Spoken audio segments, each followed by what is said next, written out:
And the problem with a shoe that comes with so much hype, you expect so much, and then when you have so high expectations of a shoe and you run in it, you always feel just a little bit let down. So I think I was expecting this shoe, I would be bouncing like a kangaroo down the road and putting minimal effort in the shoe.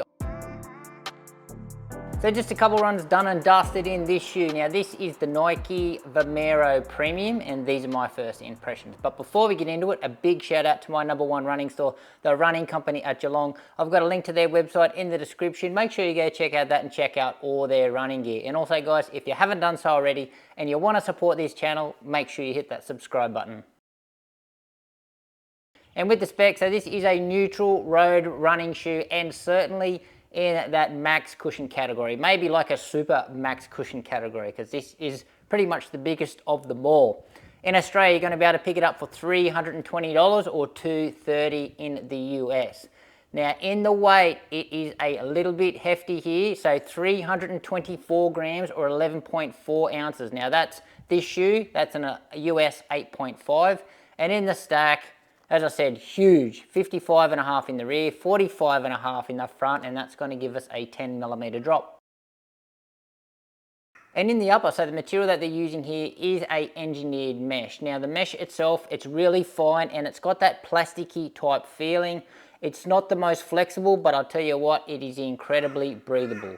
Really solid heel counter at the back, a plush amount of padding around the heel collar, and a super plush padded tongue, which is gusseted, but I'm going to say the gusset, I haven't seen this before, because the gusset starts at the tongue, goes back to the midfoot, but then it continues on to the rest of the shoe. So pretty much like an inner sock within the shoe, adds another layer of mesh within the shoe.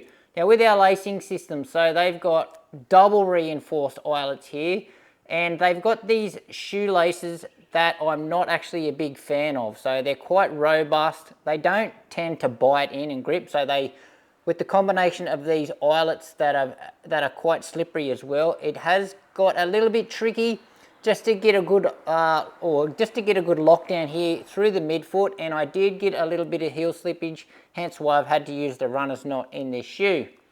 Now in the fit, I'm going to say true to size in the length, but overall I'm going to say it's a bit of a roomy shoe, so pretty wide in the toe box and a good amount of toe box volume as well. Now stepping comfort is really nice, so lots of wow factor here with this soft squish, and also build quality, I'm going to say for a Nike shoe, it's certainly right up there. And in the outsole, so we've got full rubber coverage here. Pretty much whatever is expected to touch the ground is connected by one piece of Nike's high abrasion waffle design rubber. So it's in a bit of a ring shape that goes right around the shoe.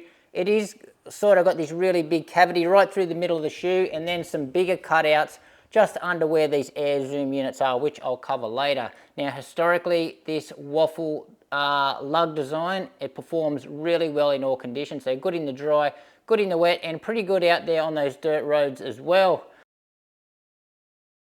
And in the midsole, so this is where this shoe gets absolutely crazy. So they are using their brand's premium super foam, so Zoom X. I'm going to say it's a double layer of this Zoom X foam.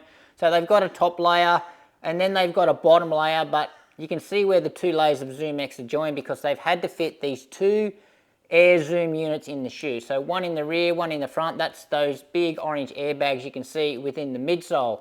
Now, rigidity wise, it doesn't have a plate, but it is a super stiff shoe. So certainly stiffer than some of the shoes out there that have got plates. So obviously all this foam and these airbags are obviously making this shoe, yeah, really rigid. Now in the geometry department, definitely got a 4-foot rocker here.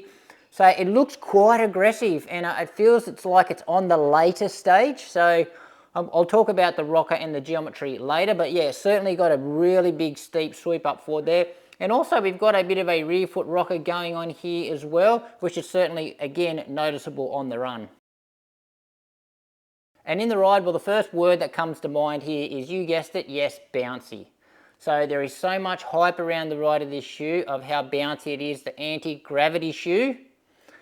I do think that is a little bit inflated. Well, it certainly is for me, because remember, I'm a light guy, I've got a high cadence.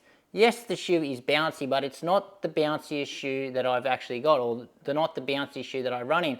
I can name 3 shoes off the top of my head that I get more bounce out of. That is the Mizuno Neo Vista 2.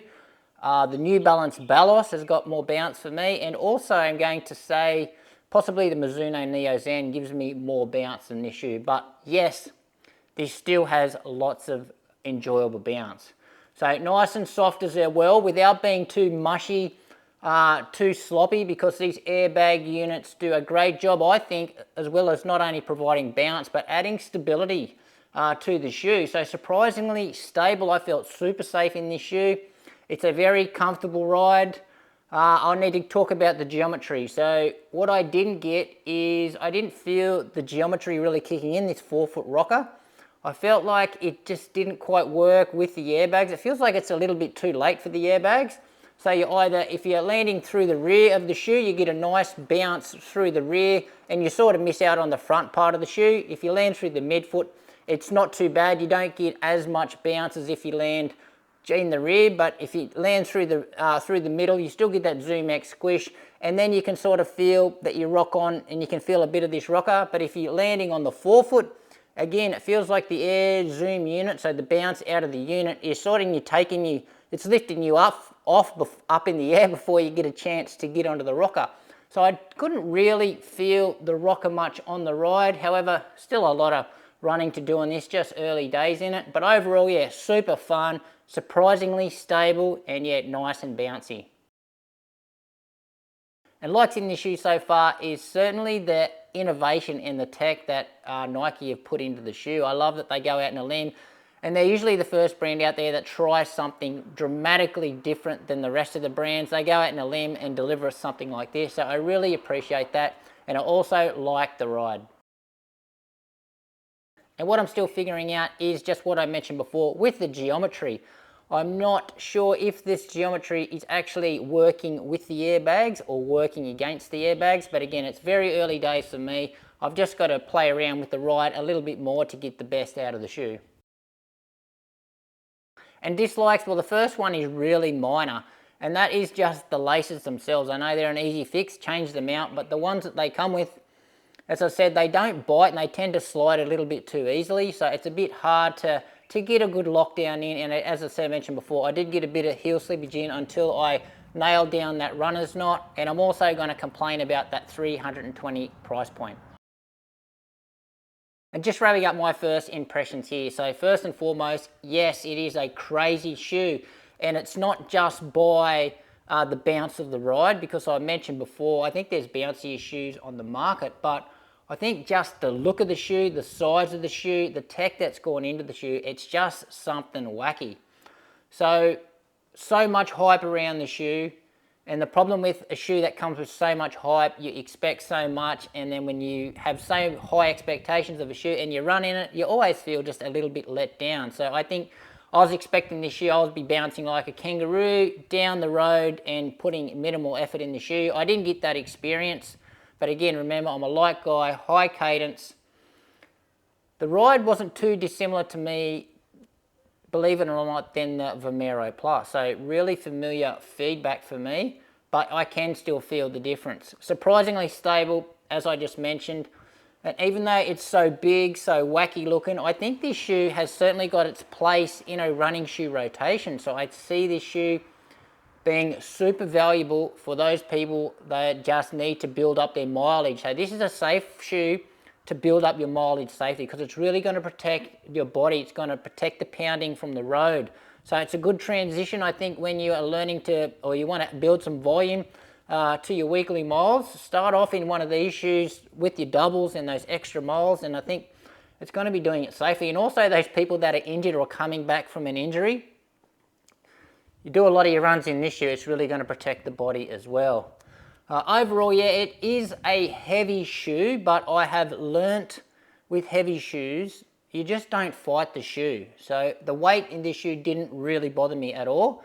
I've learnt you got to go with the shoe, let the shoe dictate the rhythm, let the shoe dictate the pace, and you just go with the flow. As soon as you fight the shoe and you go, no, this is my easy pace, but this shoe feels too heavy to do that, that's when you start to get annoyed with the shoe. So if you're finding this shoe heavy, just relax on the shoe, just let the shoe dictate to you how it wants to run. But anyway, guys, that's it from me. They're my first impressions. Any questions you've got regarding this shoe, how it relates to anything else at this early stage, hit me up in the comments. Thanks for watching. Make sure you give this video a like, subscribe to the channel, and we'll see you next time.